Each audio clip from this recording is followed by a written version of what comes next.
Buenas tardes. Una alegría nuevamente participar de estas actividades de la Asociación de Hemoterapia y poder acompañarlos en la capacitación continua. Yo al comienzo y al final les voy a dejar mis datos en caso de que necesiten más información, cuenten con eso.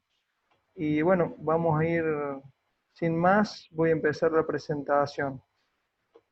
Pueden detenerme en cualquier momento, consultar para que podamos hacerlo más dinámico o si prefieren, al último haremos un bloque de preguntas. El título que un poco planteamos es cómo es que podemos usar a la tromboelastometría como una nueva guía para una terapia transfusional perioperatoria. En este título hay como varias cuestiones a tener en cuenta. Una cosa es qué es una guía es una indicación, un mapa, pero bueno, después hay que refinarlo para la realidad. Y lo otro es lo perioperatorio. Esto está muy focalizado a lo que es manejo de un sangrado perioperatorio. Tal como me presentaron, yo voy a hacer mis descargos de rigor. Yo trabajo para la empresa que distribuye la tromboelastometría Rotem en Argentina desde hace varios años y previamente trabajó en un par de hospitales de Córdoba, siempre en el área de hemostasia. Les voy a contar una historia que quizás les suene conocida, de cómo es que hay veces que las cosas suceden en el quirófano o en la terapia intensiva en relación a las situaciones críticas o complejas que a este grupo de personas le toca vivir, digamos. En general, yo tengo la sensación de que si bien es un trabajo de mucha gente, el trabajo termina siendo solitario para gente que tiene alta responsabilidad, como pueden ser los cirujanos o los anestesiólogos, de un altísimo riesgo. Y cuando uno se enfrenta a semejante riesgo y siente la soledad, hay veces que en el intentar de hacer las cosas mejor, empieza a hacer cosas descabelladas. Cuando uno las ve desde afuera, desde adentro parecen hasta lógicas en el apuro.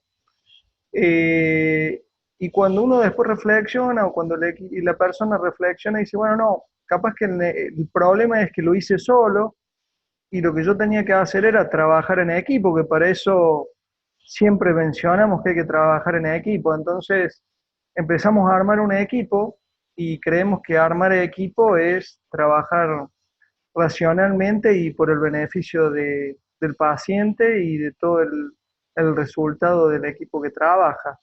La realidad es que el análisis continuo de los errores es lo que permite darse cuenta que para hacerlo mejor hay que empezar a hacer un diagnóstico adecuado de cada problema, reestructurar la forma en que tratamos al paciente en el cual empezamos a fallar, empezar a asignar roles y practicar. Yo creo que el modelo ante la emergencia siempre son los bomberos, porque ellos tienen un orden y una estructuración de la forma de abordar las cosas que es importante en el momento crítico. Un poco lo que la terapia guiada por tromboelastometría pretende es poner un poco de orden y estructurar esa secuencia de tratamiento hemostático. Eh, pero bueno, un poco el modelo implica un cambio de paradigma. Hay que tomar conciencia de que los paradigmas son los lentes que tenemos para ver la realidad y a través de esos lentes vamos a actuar porque asumimos que lo que vemos es la realidad. Y un poco mi presentación de hoy, en el ambiente de la hemoterapia hay muchísima gente que hoy en día ya conoce Rotem, usa y aunque no lo use, lo ha asistido, haga asistido a alguna presentación o lo ha vivido de alguna forma. La idea es seguir trabajando conceptos que nos ayudan a derribar algunos mitos que tenemos en la forma en que abordamos el sangrado. Eh, Esto pretendo hacerlo sin que sea cerrado, sino más bien planteando preguntas, planteando ideas y abriendo algunas puertas.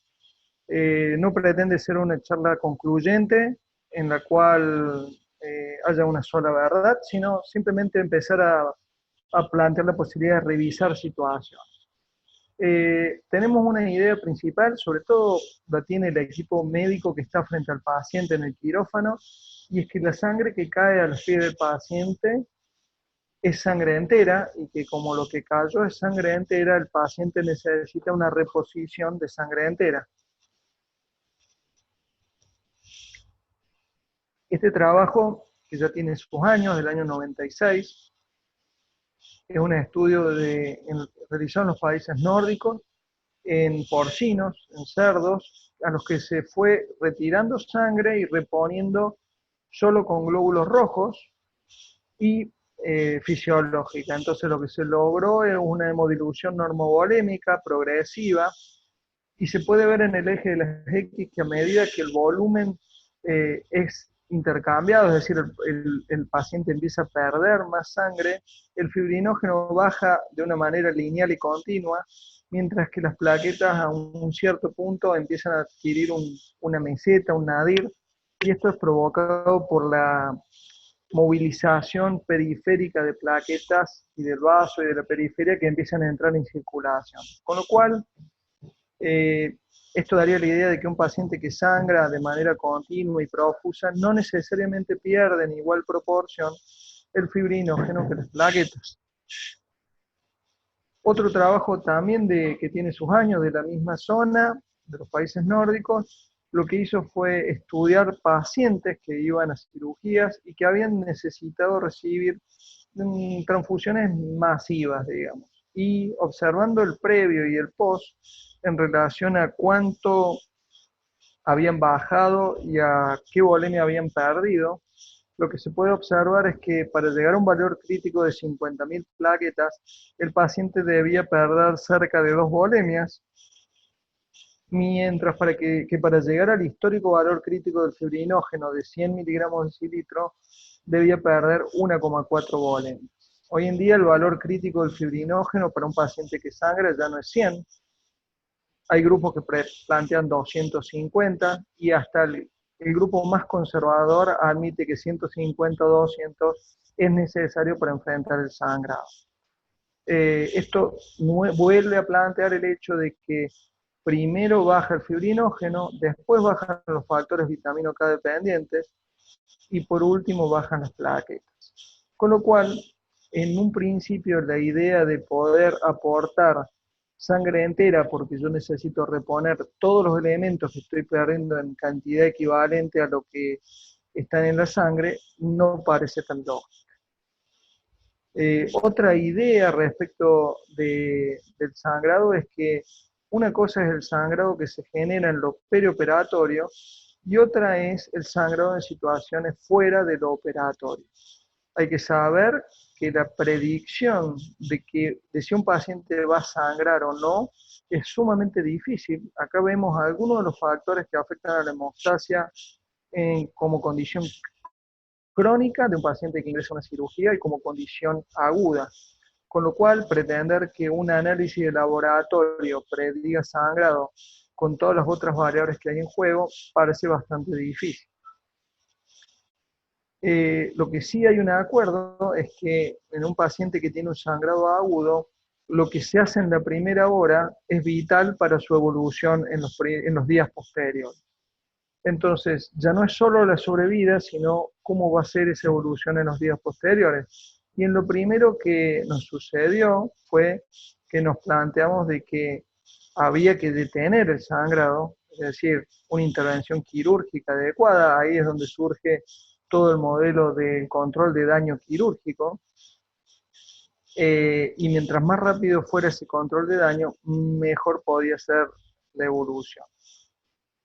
Ahora bien, este mismo concepto de no esperar para dar una buena evolución en el ambiente de lo que es transfusión nos llevó a la idea de que había que transfundir al paciente. Entonces, yo en general pienso que el equipo médico que está frente a un paciente que sangra de manera contundente o abrupta en cantidad, tiene un par de preguntas permanentes. Una es ¿por qué sangra el paciente? Otra es ¿qué debo hacer para que deje de sangrar? Y ahí es donde empieza la pelea, porque cada uno da su opinión. Pero al mismo tiempo también hay dos preguntas que subyacen y que muchas veces no se dicen. Y esa pregunta es, ¿qué cosas no puedo dejar de hacer en este momento para no ser mal juzgado mañana si esto llega a salir mal? Y entonces muchas de las terapias que se hacen son sobre terapias porque se hacen por las dudas, porque si esto no sale bien y yo, este paciente tenía una PP de 50% y yo no le transfundí plasma, con seguridad que mañana va a venir alguien a decirme que por qué no le pasé plasma al paciente. Eh, la idea es poder sumar desde la tromboelastometría otra visión de la coagulación que permita ajustar esta discusión de otra manera. Hoy en día en el mundo existen tres modelos terapéuticos o transfusionales frente a un sangrado severo o de consideración. El clásico de transfusión en PAC, en donde, bueno, yo pongo esta puerta cerrada porque en la transfusión en PAC la intención de conocer lo que pasa dentro del paciente es muy poca, no se sabe qué pasa con la hemostasia del paciente y se asume de que transfundiendo en 1-1-1 o 1-1-2 uno aporta todos los componentes que el paciente necesita. Por otro lado, existe el concepto de transfundir según el laboratorio, pero muchas veces el laboratorio tiene demoras o tiene limitaciones, o muchas veces sucede que el laboratorio generalmente da alterado en estos pacientes y no necesariamente esa alteración está relacionada con el sangrado, pero como el laboratorio está alterado, eso conlleva a una transfusión por sí misma. El modelo de terapia por transfusión por Rotem lo que propone es una mayor visualización de la hemostasia del paciente y en base a esa mayor visualización del paciente tener una terapia más guiada por objetivo y de manera veloz. Entonces, transfundir generosamente mejora la evolución. Lo que la evidencia en los últimos años viene mostrando es que no es así. No implica que no haya, no quiere decir que no haya que transfundir a los pacientes, sino que lo que hay que hacer es transfundir apropiadamente a los pacientes. Entonces, en cada momento donde se decide una transfusión, se debe valorar permanentemente el riesgo-beneficio para hacerlo más racional y basado en la evidencia posible al momento de tomar esa transfusión sobre ese paciente. Algunos trabajos que muestran de que no necesariamente transfundir da mejores resultados. Esta es una revisión de Cochrane que plantea que pacientes que recibieron plasma eh, no recibieron más glóbulos rojos, lo que sugiere que el plasma podría no ser tan efectivo en este escenario, de que no necesariamente transfundir mejora la evolución y la tasa de reoperación. Eh, este otro habla de trauma y plantea de que en un paciente que no fue a transfusión masiva, que recibió menos de 10 unidades, las complicaciones respiratorias y de falla multiorgánica son grandes, o bien de que la mayoría de las complicaciones transfusionales no están ligadas a lo viral o a la incompatibilidad ABO, sino más bien al TRALI, a la sobrecarga de líquidos o a la infección microbiana producto de la inmunomodulación. Este otro trabajo plantea de que la transfusión de plaquetas preoperativa no necesariamente disminuyó el requerimiento transfusional de glóbulos rojos en pacientes trombocitopénicos que iban a cirugía. Y esta revisión, que es muy interesante, es un comentario de un grupo de anestesiólogos alemanes que plantea de que gran parte de las transfusiones de plasma que se realizan previo a procedimientos de terapia intensiva son innecesarias y exponen al paciente a más riesgo que a beneficios. Entonces, no necesariamente transfundir más es beneficioso y tampoco quiere decir que transfundir guiado por Rotem implique transfundir poco. El objetivo es identificar cuál es el requerimiento puntual del paciente. Otra idea para tener en cuenta es que eh, el sistema, la hemostasia del paciente tiene muchos sistemas y yo visualizo algunas cosas. es importante pensar en las cosas que visualizo y en las que no visualizo. Siempre nosotros necesitamos un mapa, que son los modelos que usamos para tratar al paciente, pero siempre tenemos que tener presente que el mapa no es el territorio, ¿sí? Entonces, nuestro modelo histórico, nuestro mapa histórico para abordar un paciente con sangrado, generalmente ha sido el de la cascada de coagulación. La cascada de coagulación es un modelo que ya hace más de 15 años que ha sido superado, reemplazado o enriquecido por otros modelos, pero una de las cosas graves que tiene el modelo de la cascada es que plantea que al final, aquí debajo a la derecha, en esta última línea, hay una molécula que es la fibrina y que todo se limita a generar fibrina. Todos pensamos que la coagulación es un pegote de fibrina y que en esto no participan células y que en esto no sabemos dónde encajar a las plaquetas. Entonces, en general, ante un sangrado difuso, en el modelo tradicional de laboratorio, tenemos la situación de que tengamos un APP bajo y entonces el paciente tiene pocos factores o bajo número de plaquetas, o si estas dos cosas están bien, planteamos de que el sangrado puede ser por una mala agregación, y en el mejor de los casos, últimamente hemos sumado la determinación de fibrinógeno como un elemento más a considerar. Mi idea es que empecemos a pensar en que hay un modelo superador de la hemostasia y que la hemostasia es algo mucho más complejo de lo que la cascada nos permite ver. A mí me gusta mucho esta diapositiva que habla de un cuento tradicional, dice que estas personas eran 4 sabios que circulaban por el desierto, eran ciegos, los 4, y se encuentran por primera vez con un elefante. Cada uno toca una parte del elefante. La parte que toca del elefante la asocia con algo previo que conoce. Y esa asociación determina que formen un concepto de lo que es un elefante para ellos. Ninguno tiene razón, porque ninguno conoce la totalidad de lo que es un elefante, y todos tienen algo que aportar. Yo creo que en la hemostasia pasa lo mismo. Hay una hemostasia para hemoterapia, una hemostasia para el cirujano, otra para el anestesiólogo y otra para la gente del laboratorio. El desafío es poder poner algo en el medio que empiece a brindarnos un poquito de cada una de estas miradas y que empecemos a entrecruzar ideas para poder armar el elefante entre todos. Eh, entonces, los modelos que vienen después de la cascada empiezan a trabajar estas otras partes del elefante. El modelo celular es un modelo que dice que las células son el asiento de la coagulación y el intravital avanza un poquito más y lo que hace es ver el coágulo en 3 dimensiones.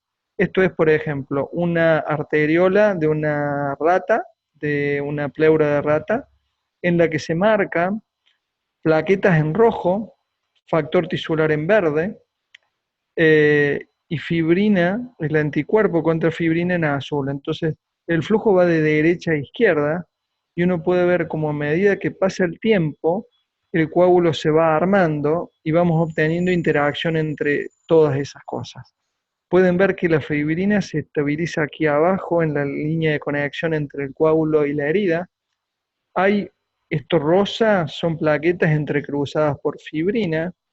Este cinturón rojo por el margen externo es un número de plaquetas que no logran adherirse al coágulo y tampoco terminan de ser activadas del todo, e incluso algunas son desprendidas de ese coágulo. Entonces, este coágulo visto en el tiempo, enfrentando un flujo sanguíneo, dista mucho de la imagen del coágulo que tenemos nosotros desde la cascada de coagulación.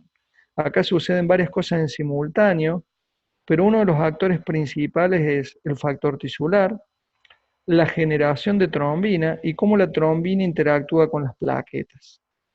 Entonces, consideremos esto para lo que va a venir un poquito más adelante en relación al modelo de la trombolastometría. Si uno lo pudiera ver simplificado, una junta entre lo que acabamos de ver del modelo intravital y el modelo de la cascada, del celular de la coagulación, dice que hay una parte inicial donde actúan componentes vasculares, plaquetas y von Willebrand, y aquí las plaquetas se unen, la primera capa, por sus receptores de von Willebrand y de colágeno. Hay al mismo tiempo una presentación de factor tisular por monocitos, se generan pequeñas cantidades de trombina que van a activar plaquetas y en la superficie de esas plaquetas se generan los complejos procoagulantes. Es ahí donde se genera el estallido de trombina y ahí es donde se entrecruza fibrinógeno, plaquetas, fibrina, todo en un solo coágulo. Eventualmente en el tiempo podremos ver la lisis. Entonces tenemos como grandes actores la presentación de factor tisular como un activador para tener mayor generación de trombina, la firmeza del coágulo determinada por el número y la actividad de las plaquetas y el fibrinógeno, y eventualmente la acción de plasmina libre en la circulación. Uno de los problemas que tiene el laboratorio tradicional es que nosotros centrifugamos la muestra y vemos los primeros segundos de la formación del coágulo. Entonces, en realidad estamos viendo el 5% del total del proceso sin la interacción de las células en ese proceso. Cuando usamos test viscoelásticos, los test viscoelásticos, como puede ser el TEG o el ROTEM, visualizan un proceso mucho más largo de cómo se inicia, se desarrolla y se disgrega un coágulo. Eso es agregarle varias dimensiones más a lo que es un coágulo. Una primera dimensión sobre la cual está asentado todo y en este modelo terapéutico que utiliza la tromboelastometría como guía es muy importante y se hace mucho énfasis, son las precondiciones básicas para tener una coagulación adecuada. De nada sirve transfundir un paciente frío con plasma frío, porque todo lo que entre en el paciente va a tener menos actividad de la que necesitamos. Entonces, gran parte del trabajo de concientización va con los anestesiólogos, los cirujanos y la gente del shock room, de que hay un cierto nivel de temperatura, un cierto nivel de pH y sobre todo un nivel de calcio que es sumamente importante tener. Sobre esa base se asientan más dimensiones, dimensiones que normalmente en la cascada no las tenemos. Una primera dimensión es cómo se localiza el coágulo, dónde se va a iniciar. Tiene que haber señales para eso que están dados por el von Willebrand y el colágeno, donde se va a pegar la plaqueta. A partir de ahí, a qué velocidad se genera el arranque. Esto tiene que ver con los factores, que es nuestra visión clásica, pero también tiene que ver con las células, los monocitos, los fibroblastos y las micropartículas, que son todos componentes que aportan factor tisular. Luego de eso, sumamos una dimensión que normalmente no teníamos, que es cuán rápido crece el coágulo, cuán rápido interacciona la trombina, las plaquetas y el fibrinógeno. Qué firme quede el coágulo y si eso dura o no dura en el tiempo. Todas estas dimensiones deben ser incorporadas en el esquema y gran parte de eso está mostrado, explicitado por la tromboelastometría. Entonces, es una nueva forma de ver, un nuevo mapa, pero el mapa hay que aprender a usarlo. Para poder aprenderlo a usarlo, yo planteo de que esto es algo progresivo. Hay una primera etapa en donde uno ve que esto es un aparato, que tiene sus ventajas diagnósticas. Una segunda etapa es cuando el grupo que gestiona el aparato empieza a consensuar interdisciplinariamente medidas, empieza a establecer equipos, a armar logísticas para trabajar y usarlo como ancla para poder empoderar la decisión transfusional como un trabajo mancomunado entre varios integrantes de un equipo.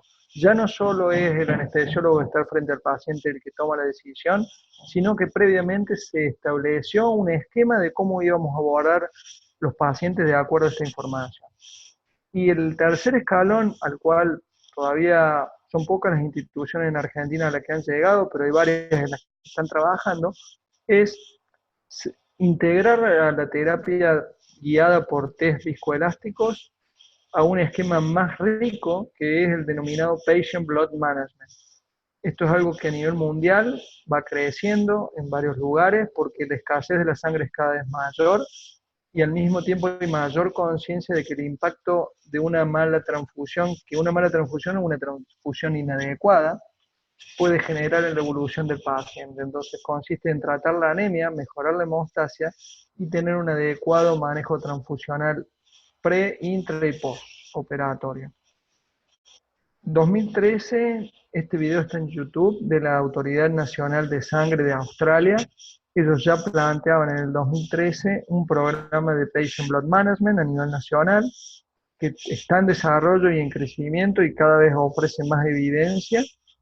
Y ellos ya planteaban esto como una información pública, que no necesariamente desanima la donación, sino que también hace tomar conciencia al médico de que cada vez que toma una decisión transfusional tiene que evaluar riesgos y beneficios.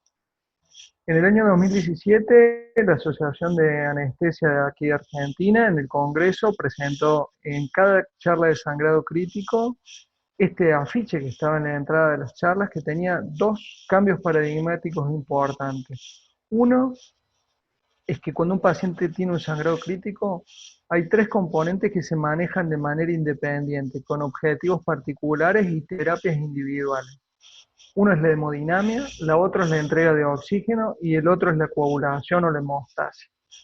Tradicionalmente en el esquema del 1-1-1, uno asume de que aporta volumen con plasma, oxígeno con los rojos y mejora la hemostasia con las plaquetas y el plasma, y en parte con los rojos. La realidad es que muchas veces los pacientes reciben mucho de algo que no necesitan y poco de algo que sí necesitan. Entonces, separarlo y medirlo de manera independiente es parte del modelo de terapia guiada por tromboelastometría. Lo otro es establecer un orden terapéutico, una pirámide de terapéuticas de acuerdo a la importancia. Ya la vamos a ver más adelante.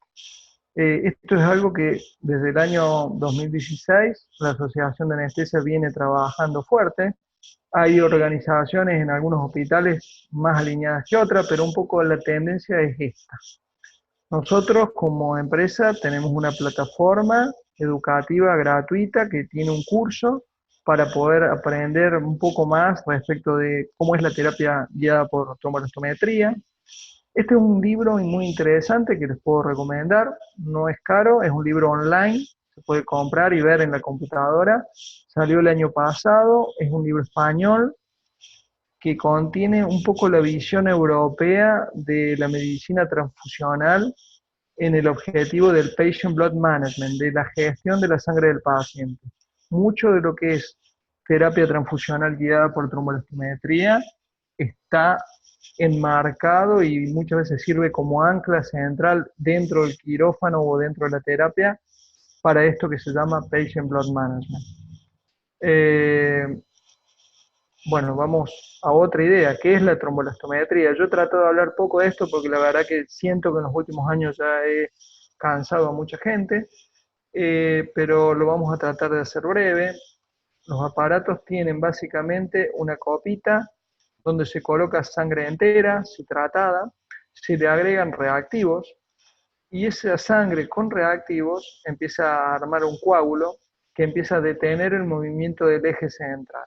Es como si yo pusiera un tubo a baño María, le agregara sangre y le colocara un palito de madera en el medio y sensara o sintiera cuánta resistencia ofrece ese coágulo en el tiempo, a medida que va pasando el tiempo, al movimiento de ese eje. Eso se grafica, en el eje de las X van los minutos y en el eje de las Y va la firmeza, en el medio va cero de firmeza. Cero de firmeza es sangre líquida, el 100 es algo rígido como puede ser el cemento, y la sangre se va a ir armando en un coágulo que va a tener una firmeza intermedia entre el 0 y el 100 a medida que pasa el tiempo. Básicamente usamos dos parámetros. Uno es el CT o tiempo de coagulación, que es el tiempo que tarda la sangre en mostrar el primer coágulo, el primer grumo. Sería asimilable a lo que conocíamos antes como tiempo de coagulación de Lee White. Es el tiempo que hasta que vemos, hasta que visualizamos que aparece algún coágulo. A partir de ahí, la firmeza del coágulo crece enormemente. Fíjense, si miran el eje de la I, como después de que termina el verde, que es donde nosotros detendríamos el cronómetro, todo el desarrollo de firmeza que el coágulo va logrando a medida que pasa el tiempo. Toda esta firmeza es información que perdíamos cuando deteníamos el cronómetro. Normalmente esto llegaba a un máximo, o llega a un máximo alrededor de la media hora, 40 minutos, y para acelerar el proceso, los anestesiólogos empezaron a usar parámetros de el ancho o la amplitud del trazado 5 minutos después de que terminó el verde o 10 minutos después de que terminó el verde. Esto permite en 10 o 15 minutos tener la información necesaria para tomar la decisión transfusional. Los trazados normalmente se desarrollan así, es decir, el coágulo no se disuelve dentro de una hora.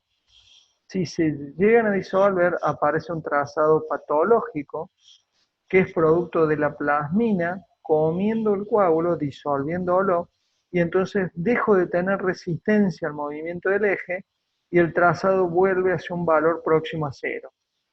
Esta reducción está marcada por otro parámetro que se llama ML. En lo concreto tenemos tres partes y esas tres partes tienen tres actores principales.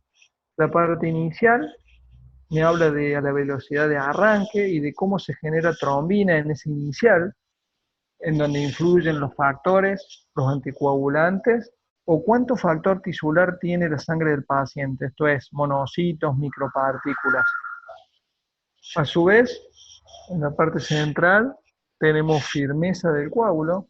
Esa firmeza del coágulo está dada por una interacción entre fibrinógeno y plaquetas. Noten que yo hablo de fibrinógeno, no hablo de fibrina, ya lo vamos a ver en detalle. Y por último, la acción de la plasmina. La acción de la plasmina como elemento que consume el coágulo y lo disuelve.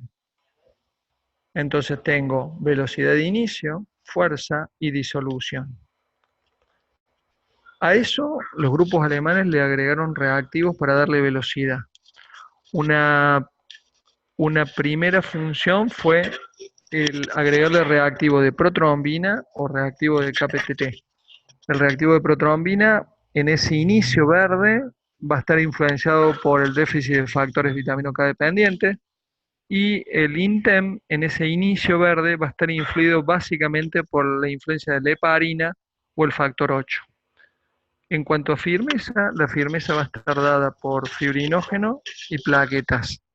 Y ese fibrinógeno y plaquetas me va a dar el ancho del trazado. Entonces yo visualizo demora en el inicio y después visualizo el ancho. Si ese ancho es bajo, yo necesito discernir si el problema es fibrinógeno o plaquetas.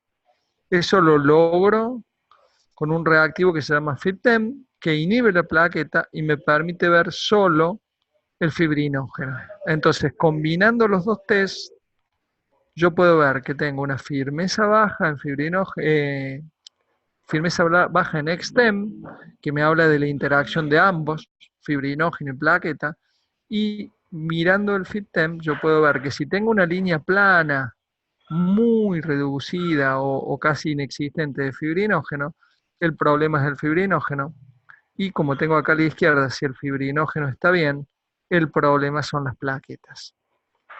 Normalmente estos tests se largan en simultáneo y entonces yo voy viendo la evolución a los 5 o 10 minutos de ambos. Existe otro reactivo que la verdad que se utiliza cada vez menos a medida que más tranexámico hay en circulación en los hospitales, y es este Apten tiene ácido tranexámico. En un comienzo tenía proteinina, pero hoy en día tiene ácido tranexámico, y lo que me permite es ver cómo sería la formación del coágulo si en ese paciente yo anulara toda plasmina libre. Lo normal es que no haya diferencia, que es lo que se ve en la primera línea, pero si yo tengo un trazado como el de la segunda línea a la izquierda, con un fuerte perfil fibrinolítico, y puedo observar a la derecha cómo queda eso después de haberle agregado tranexámico, puedo adivinar si el paciente, además de recibir tranexámico, necesita recibir algún otro hemocomponente para mejorar firmeza o arranque. Noten que tener incluso pacientes con hipercoagulabilidad no descarta la posibilidad de que el paciente dentro de esa hora tenga un perfil fibrinolítico. No es lo usual, pero puede aparecer. En cuanto a el INTEM y la posibilidad de discernir si el problema era heparina o factor 8 o factor 9, lo que hicieron fue generar otro reactivo más que tiene heparinasa. Esa heparina es cortada por esta enzima y me permite comparar. Aquí en el medio podemos ver cómo se usaría. Esto se usa generalmente a la salida de una bomba de circulación extracorpórea y yo puedo tener tres escenarios posibles. O bien tuve mucha heparina que quedó residual y entonces el INTEM, que es sensible a la heparina, da prolongado, y el LEPTEM, que tiene una enzima que la corta, da normal. O bien tuve un exceso de protamina, que es lo que tengo a la izquierda, en donde la protamina demora la generación de trombina por la vía intrínseca, entonces se prolongan los dos test, el INTEM y el EPTEM, pero no afecta el comienzo por la vía extrínseca, da normal. O la tercera alternativa es que tenga un déficit masivo de factores y entonces todos los CT están largos. Esto se puede resolver en los primeros 5 minutos del trazado y ayuda a discernir en el momento en que se hace el TCA dentro del quirófano. De esta manera, la combinación de reactivos permite ver diferentes cosas. En el comienzo, en ese CT, en esa línea, yo veo un balance entre el nivel de factores, que es lo que normalmente pensamos cuando pensamos en un APP bajo, pero también puedo ver efectos anticoagulantes contra la trombina, puedo ver interacciones con monocitos y qué nivel de expresión de factor tisular tengo en esa sangre. Hay cosas que me llevan hacia una prolongación del CT y tengo otras que me llevan hacia un acortamiento. Y en cuanto a firmeza, tengo que pensar que en la firmeza están interaccionando la fibrina o el fibrinógeno y las plaquetas. ¿Y qué cosas veo yo? Esta es pregunta de examen, así que presten atención. ¿Qué cosas veo de la plaqueta? Porque nosotros tendemos a pensar que todo es agregación, todo lo que podemos ver de una plaqueta. En una plaqueta podemos ver lo que está acá abajo en cruz, conexión de una plaqueta con colágeno y von Willebrand. La tromboelastometría no me muestra esto, pero son funciones de la plaqueta que deben ser consideradas porque suceden en vivo dentro del paciente. Lo que hacemos en la tromboelastometría es activar la plaqueta por su receptor de trombina. Estos receptores generan una activación tan potente que la plaqueta se activa a pesar de que el paciente tenga clopidogrel, como puede ser la inhibición del circuito de la izquierda, que es el del receptor de ADP, o que el paciente tenga aspirina. ¿Por qué? Porque activamos por un receptor muy potente, que es un receptor que en la fisiología también funciona. Cuando activamos la plaqueta, la superficie de la plaqueta cambia y en su superficie aparecen complejos procoagulantes que potencian la generación de trombina. Cuando nosotros evaluamos en el laboratorio, los fosfolípidos son fosfolípidos muertos, son micelas vegetales o animales pero muertas. Entonces no tienen capacidad de potenciar de la misma forma la generación de complejos procoagulantes. Una cosa característica que no tenemos posibilidad de verla por laboratorio tradicional es que activamos la plaqueta y la plaqueta activa un receptor de superficie que se llama glicoproteína 2B3A. Esta glicoproteína que está a la izquierda usa el fibrinógeno, no a la fibrina, sino al fibrinógeno como puente entre una plaqueta activada y otra. Son dos ganchos que usan como cadena a una molécula de fibrinógeno. El detalle es que cada plaqueta tiene 40.000 de estos receptores. Entonces tengo 40.000 posibilidades de conectar una plaqueta activada con otra plaqueta activada. Gran parte de la mejoría de firmeza se puede lograr aportando más fibrinógeno con un número de plaquetas quizás no tan grande. Entonces, un poco lo que me brinda esta herramienta diagnóstica es una seguridad diagnóstica de poder diferenciar en los primeros minutos si tengo exceso de heparina, si tengo exceso de protamina, que también es muy nociva para la coagulación del paciente, o si tengo déficit de factores. Las tres cosas pueden dar un TCA prolongado, pero el tratamiento es completamente diferente. A su vez puedo diferenciar si tengo un déficit de fibrinógeno o si tengo un déficit de plaquetas y eventualmente, no en la mayoría de las situaciones, si aparece alta concentración de plasmina en la circulación, puedo visualizarla. Poder visualizar todas estas condiciones indefectiblemente nos lleva a la idea de que el tratamiento no puede seguir el mismo esquema que normalmente tenemos. ¿Por qué? Porque de nada sirve que yo le dé plasma a un paciente para acelerar su velocidad de inicio si lo que tengo es plasmina comiéndose el coágulo. Entonces, en general yo digo que es tratar el coágulo de atrás para adelante.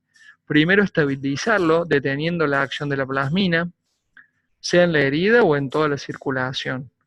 A su vez, después mejorar la firmeza, aportando fibrinógeno o plaquetas según sea el caso, y recién después de que tengo estabilizado el coágulo y mejorada la firmeza para hacer frente a ese flujo que veíamos en la filmación del coágulo dentro de la arteriola del ratón, recién ahí considerar si la demora existe o no en el arranque. Eso estructura un tratamiento con un orden puntual, que es la pirámide de la cual yo les hablaba.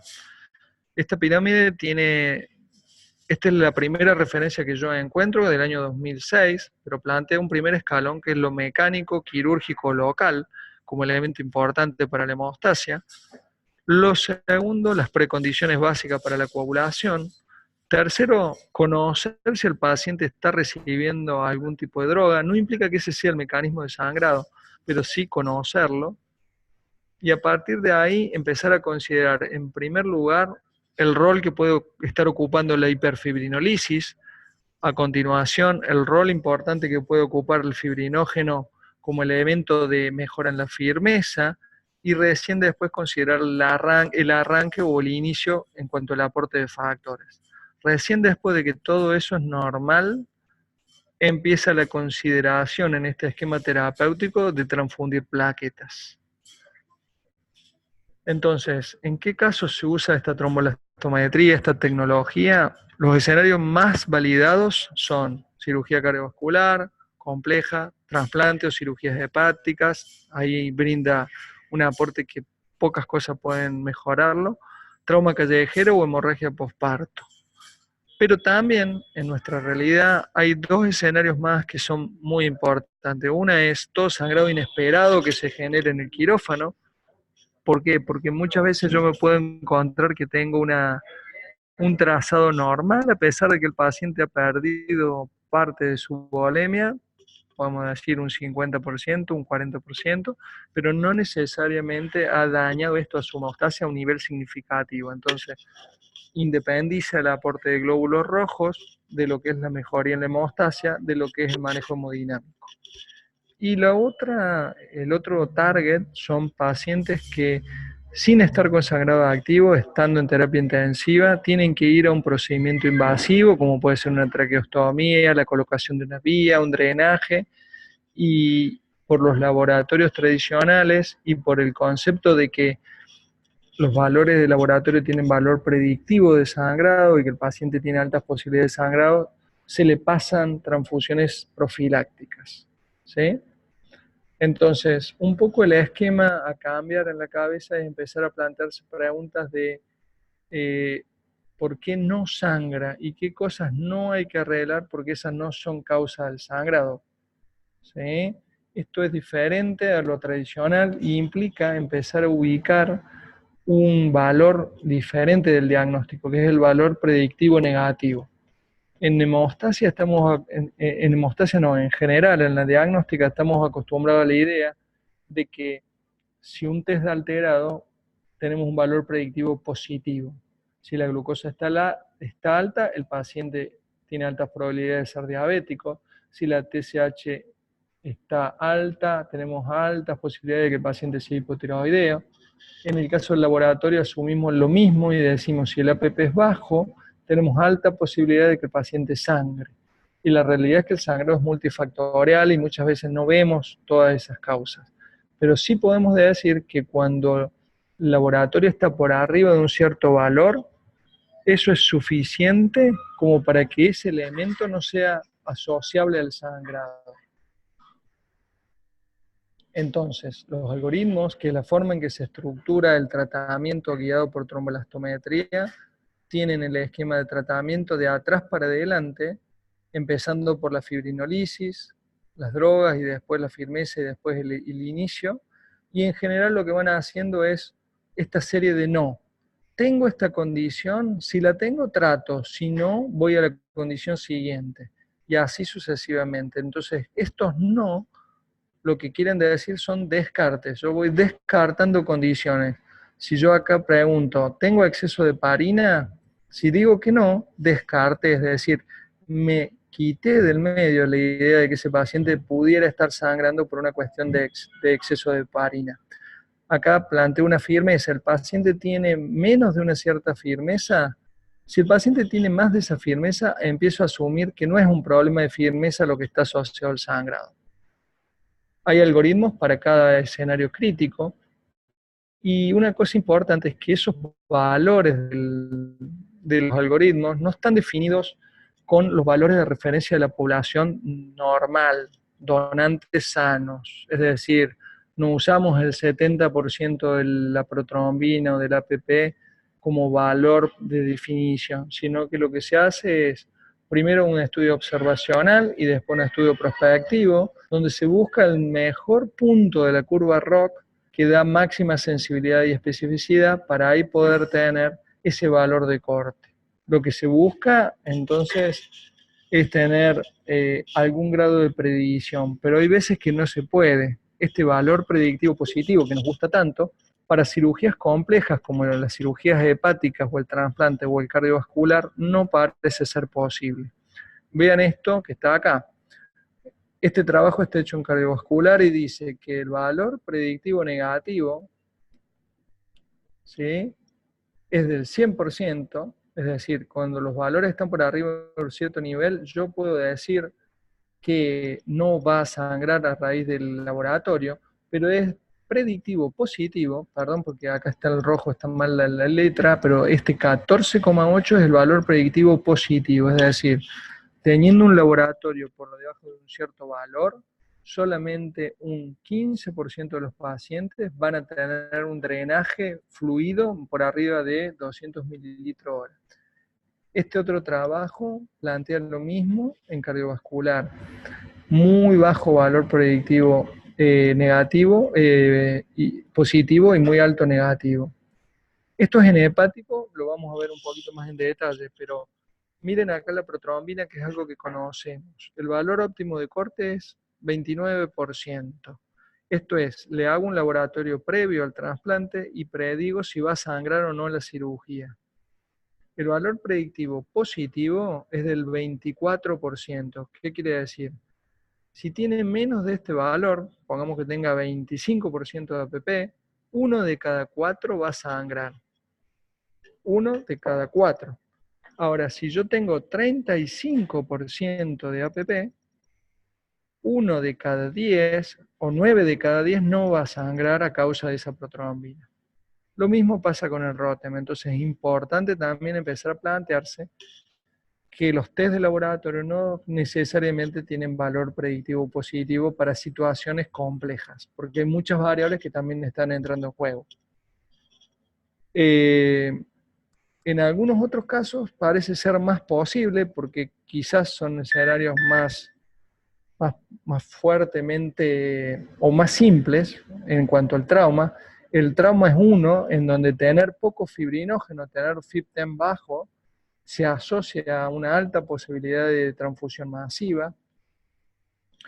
La hemorragia posparto, tener un fibrinógeno por abajo de 200, tiene un alto valor predictivo de que la paciente va a evolucionar esa hemorragia severa. Lo mismo pasa con el FibTem, tener un FibTem por debajo de 10, que es un valor normal en población no embarazada, pero para una embarazada es patológico, da una alta predicción de evolución a sangrado. Entonces, identificar pacientes que no tienen un problema con alguna variable, identificar pacientes que sí tienen problemas y plantearse la idea de que solamente se trata al paciente si sangra, solo se trata si sangra, se trata según la secuencia, la pirámide, se controla después de tratar si es que el paciente continúa sangrando, y una cosa que deben saber, que los esquemas terapéuticos que se generaron en torno a Rotem, que es un sistema de test viscoelástico, no son similares a los esquemas terapéuticos que se generaron en torno de otro test viscoelástico que es el TEC. Entonces, en general, no son traspolables las situaciones de uno a otro. Vamos terminando. Acá lo que tenemos es un trazado de Rotem. Créanme lo que les digo. Este trazado es normal y esto es lo que suele generar mayores problemas, porque si yo tengo un paciente que sangra y tengo un Rotem normal, muchas veces me voy a encontrar con que puedo tener un laboratorio quizás un poco alterado. Y yo puedo elegir o tomarme del APP que está en 60% y decidir una transfusión de plasma, o empezar a pensar en las dimensiones del coágulo que Rotem no ve. Cuando yo tengo un Rotem normal, estoy excluyendo, como vimos en el algoritmo, cosas. Yo digo que todo esto no está sucediendo. Yo no tengo problemas con estas variables.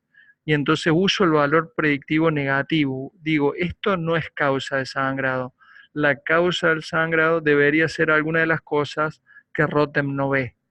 El Rotem no ve el daño quirúrgico, las precondiciones para una adecuada coagulación, la eventual disfunción plaquetaria moderada en los receptores de ADP o de aspirina, el déficit de von Willebrand o la heparina de bajo peso o el rivaroxaban. Entonces, hay cosas que deben ser evaluadas preoperatoriamente, con un correcto preoperatorio, otras deben ser controladas y corregidas durante la cirugía, y mientras más normal es el Rotem, más alta es la consideración de que pueda existir daño quirúrgico.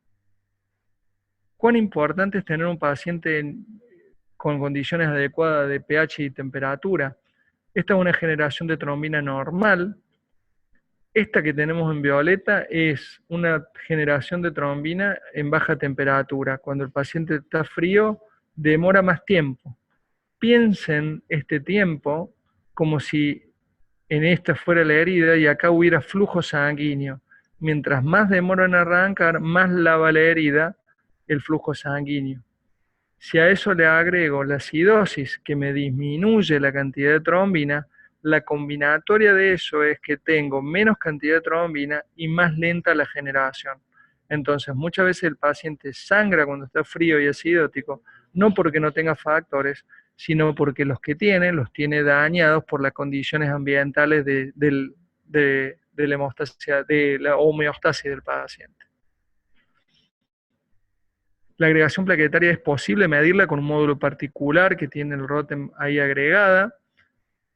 Pero básicamente a lo que quiero cerrar es la idea de que más allá del aparato que puede aportar el poder diagnóstico, hace falta educación, hace falta contar con los elementos terapéuticos adecuados.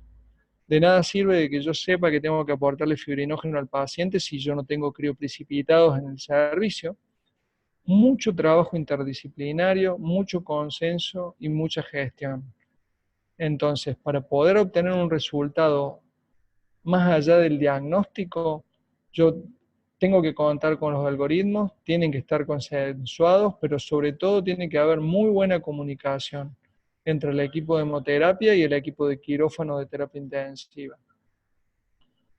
Para poderlo lograr, para lograr un buen resultado hace falta todo eso junto. No es solo el equipo, no es solo la gente, no es solo los componentes, no es solo el algoritmo, es alinear todo junto, porque al final el factor más importante de todos para poder lograr una adecuada terapia en torno a un paciente que sangra es el factor humano de todas las personas que están participando de ese proceso.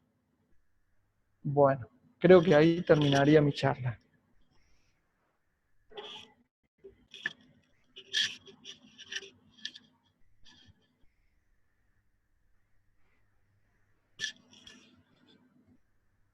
Sebastián, aquí Marcos Ricardo Pori dice, ¿Entendí mal o hay una página web en donde se puede hacer cursos de Rotem online? Para quienes estamos en Eh, el interior sería muy bueno. sí, aquí debajo está mi mail. El curso es gratuito, lo único que tienen que hacer es escribirme un mail y yo los inscribo. Necesito los nombres, los apellidos y de qué institución son y en dónde trabajan, digamos. Perfecto. Si alguien quiere hacer alguna pregunta más por acá. Hola Sebastián, Caldarola te habla ex Posadas, yo estoy retirado ya del Posadas y nosotros tenemos, tenemos Rotem, Doctor, ¿cómo le va? Lo recuerdo, claro que sí. Lo sí, estoy viendo. bueno, la pregunta, el comentario es Sí. que por supuesto como ya te conocemos tu manera de exponer, está todo siempre muy prolijo y muy bien explicado. Entonces yo te quería preguntar, porque toda esta charla se orientó a los cirujanos, los terapistas y los anestesiólogos, o sea, todo lo muy agudo. Y nosotros, yo recuerdo hasta que me fui, el peor problema que teníamos con el uso del Rotem era frenar a los pedidos de los que no están en ese listado de médicos, sobre todo los clínicos o los pediatras, porque ellos quieren reemplazar el KPTT, el TP, el recuento de plaqueta con un Rotem. Y no, me parece que no es lo más apropiado.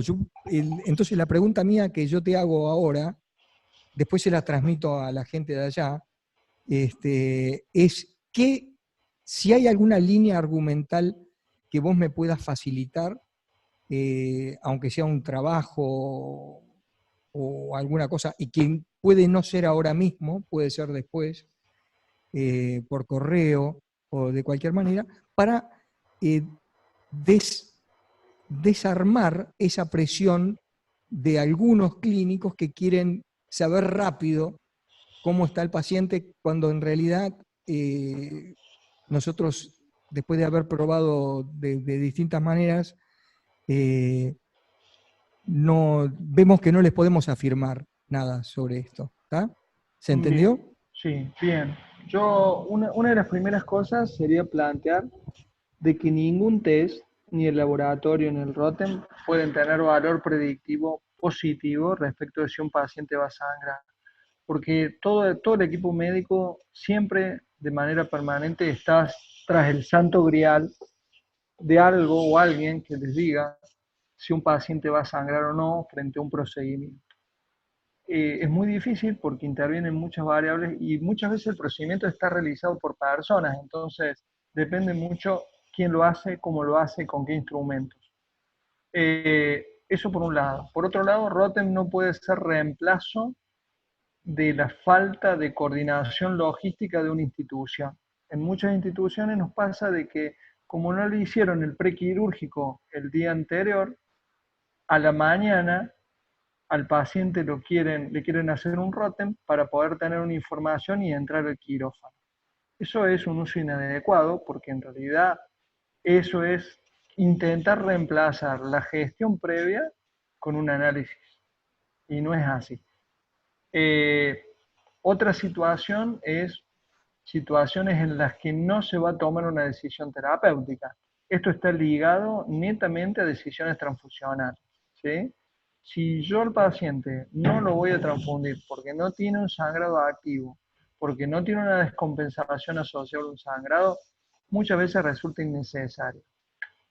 Por otro lado, para poder utilizar un análisis también hay que estudiar. Y yo creo que una de las cosas que nos pasó en el Posada es que la responsabilidad terminó estando demasiado sentada en hemoterapia y no se distribuyeron las cargas para que el equipo de clínica médica y el equipo de terapia intensiva pudieran comprender alcances y limitaciones de la tecnología. Entonces, termina siendo dos caras de una misma moneda.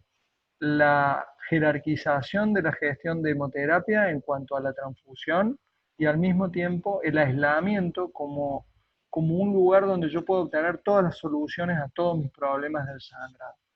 Yo creo que la base es poder tener educación en todo el equipo para que el equipo pueda discernir que hay ciertas situaciones en que le puede sumar y otras en las que no. Pero en general tienen que ser pacientes con sangrado, alta probabilidad de sangrado, y entender que los test tradicionales siguen sirviendo y un poco la educación es empezar a linkear lo que yo veo con Rotem con lo que voy viendo en el laboratorio.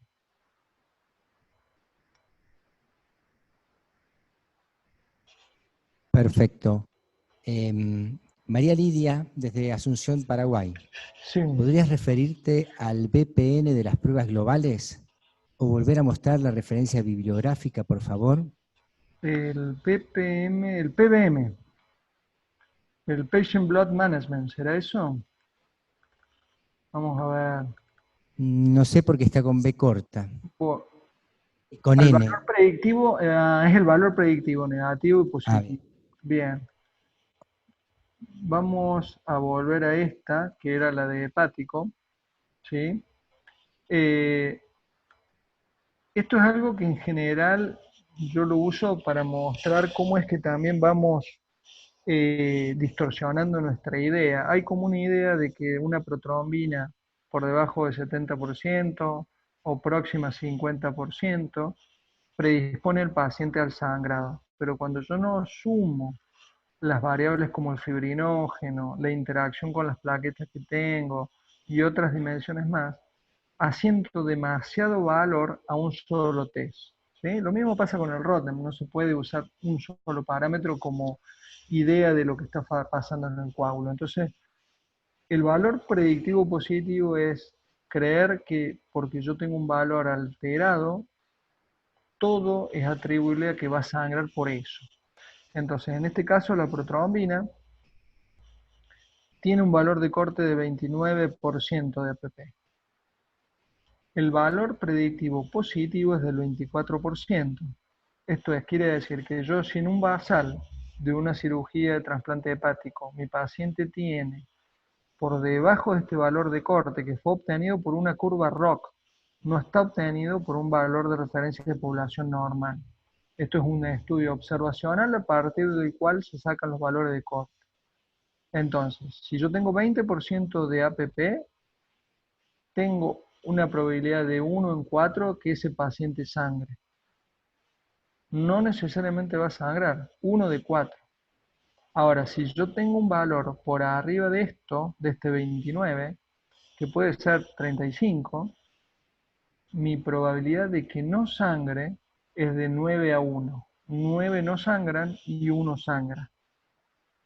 Entonces, es mucho más alto el valor predictivo negativo que el valor predictivo positivo. Fijémonos que para tener un valor predictivo negativo alto de fibrinógeno, tengo que tener 194. Si yo tengo un fibrinógeno por arriba de 194, 9 no sangrarían en demasía y 1 sí. De nuevo lo mismo, la complejidad de un procedimiento como un trasplante hepático hace de que es muy difícil que un test preoperatorio pueda predecir lo que va a pasar en una cirugía de 5 horas. Pero medianamente lo que empieza a plantear es que yo tengo valores que no son los normales y que están en algún lugar entre el 0 y el límite inferior normal, que me permiten tener mayor valor predictivo negativo. Y lo que voy a buscar es eso. ¿Qué valor es el que me permite decir esto, si está por arriba de este valor de corte, no es la causa principal del sangrado? Busquemos otra. Espero haberme explicado ahí, pero quedo abierto a comentarios. Aquí hay una pregunta más. Sí,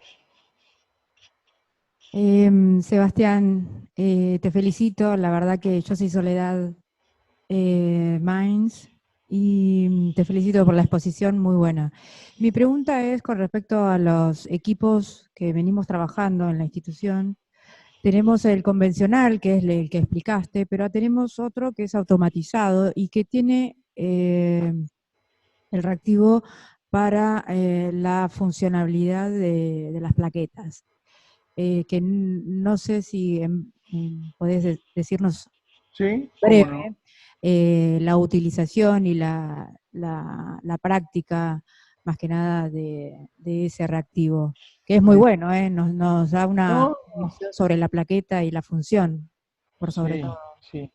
Bueno, muchas gracias por tus palabras, Soledad. En principio lo salté porque venía medio corto de tiempo, pero el módulo este tiene un principio de acción simple, que para los que hemos hecho hemostasia de siempre, poder hacer agregación plaquetaria en 10 minutos es una cosa soñada. Esto es, dos alambres entre los cuales pasa electricidad, se coloca la sangre diluida a la mitad con un buffer que tiene conductividad eléctrica y una barrita que agita la muestra. Entonces, las plaquetas se mueven en esa suspensión y van a colisionar lentamente sobre el alambre. Cuando yo le agrego el inductor específico, es decir, una droga que va a actuar por un circuito particular de la plaqueta, si la plaqueta se activa y expone las glicoproteínas 2B3A y cambia de forma y se empieza a unir a otras plaquetas, se empieza a pegotear sobre el alambre.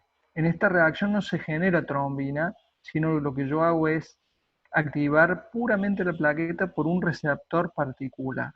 Cuando esas plaquetas se pegan sobre el alambre, aumenta la resistencia eléctrica al paso de electricidad entre esos dos alambres. Y eso es lo que yo mido. Esta curva que está arriba es la resistencia por 6 minutos al paso de la electricidad.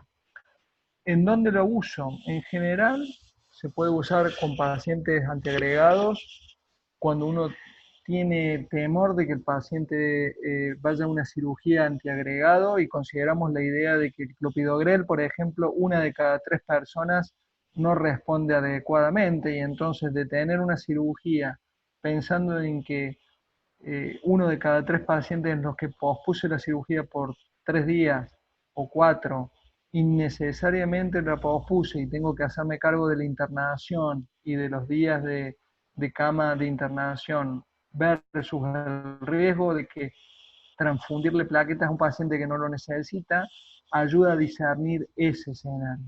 Otro escenario en el que se utiliza es en un postoperatorio frente a un ROTEM normal y un paciente que sangra. Si yo tengo un paciente que sangra, yo dije, una de las cosas que el ROTEM no ve es la disfunción plaquetaria. Si yo mido la función plaquetaria y mi paciente tiene un ROTEM normal y la agregación es normal, la probabilidad de que su sangrado sea quirúrgico es altísima.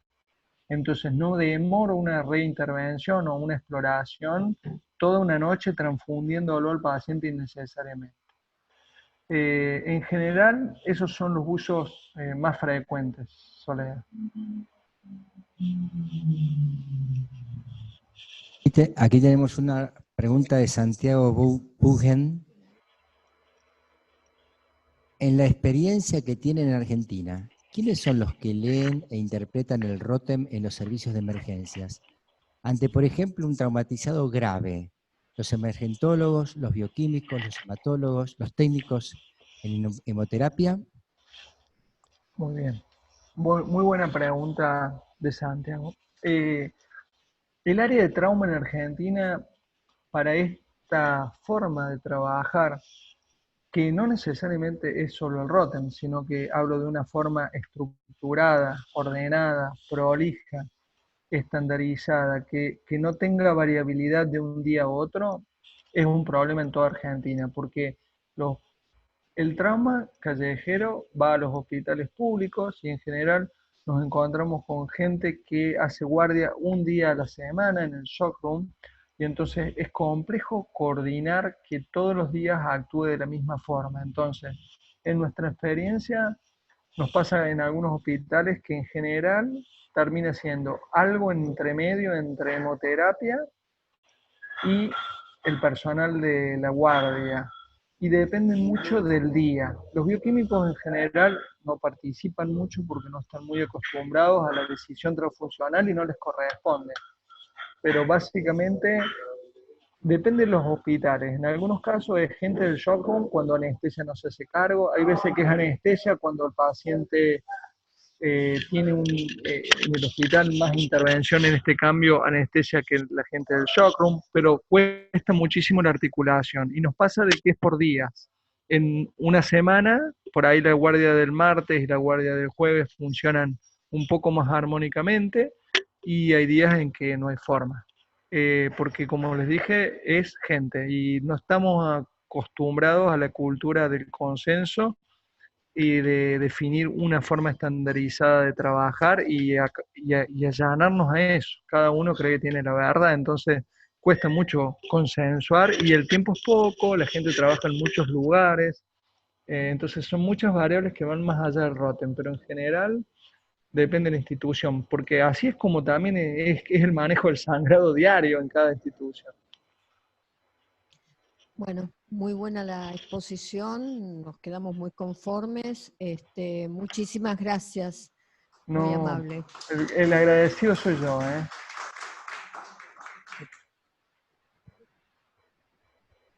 Muchas gracias, Sebastián, por tu ¿No? tiempo, por tu dedicación. Salió todo muy bien, felicitaciones. Acá hay un montón y vas a poder ver donde dice el chat, tuvimos Sí, más de 40 personas conectadas y muy ahí bien. están todas las felicitaciones.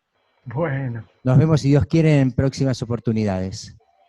hasta luego, un gusto Un, colaborar, ¿eh? un Gracias por la abrazo, muchas invitación. gracias a vos. Que estés muy bien. Eh,